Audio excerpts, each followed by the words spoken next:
Réfléchir sur le développement harmonieux et durable de la région de l'Est, tel est l'objectif d'une journée de réflexion des forces vives.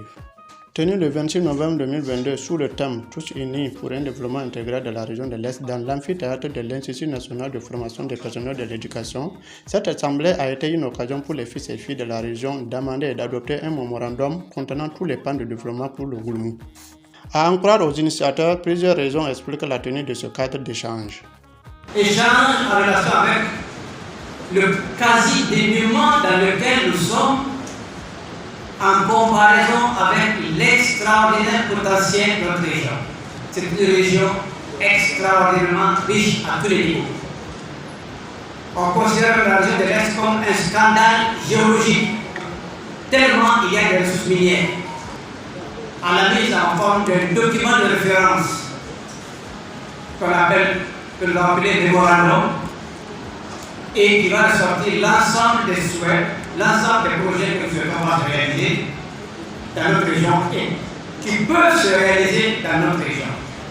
Si ces préoccupations sont intégrées dans le référentiel national de développement, nul ne doute que la région connaîtra une amorce de développement dans tous les secteurs d'activité. La méthodologie adoptée a permis aux différents groupes de présenter en plénière des propositions avant la validation du mémorandum. La création de 3 centres universitaires à Djabara, mines et carrières, à Bogandé, agriculture et monde rural, et enfin à Pama, hôtellerie et tourisme.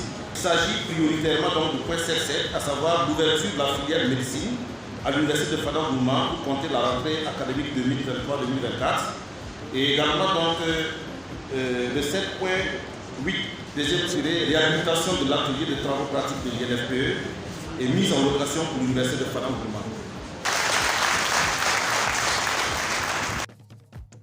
Ce vaste chantier de développement donne espoir aux participants. Il y aura des sous-projets ou des projets structurants qui sortiront de ces grandes lignes-là. Peut-être ça prendra en compte en détail de ce que moi je sais, de ce qu'on appelle l'environnement. Parce qu'aujourd'hui, les questions liées à l'environnement, à l'assainissement, dans nos collectivités, surtout à Fadam Gourma, là où il n'y a pas encore jusque-là une décharge en bonne et due forme, au niveau des laboratoires, ça laisse à désirer, au niveau des marchés, et partout, je sens que vraiment il y a beaucoup de choses à faire. À partir de nos potentialités, essayer de construire un programme de développement. Ce programme de développement qu'on devait construire devrait se baser sur les propositions de développement de chaque village, de chaque commune, qui ensemble devaient rassembler leurs propositions pour en faire des propositions provinciales, puis des propositions régionales. Il faut qu'on ait une nation équitable qui pense à toutes les régions.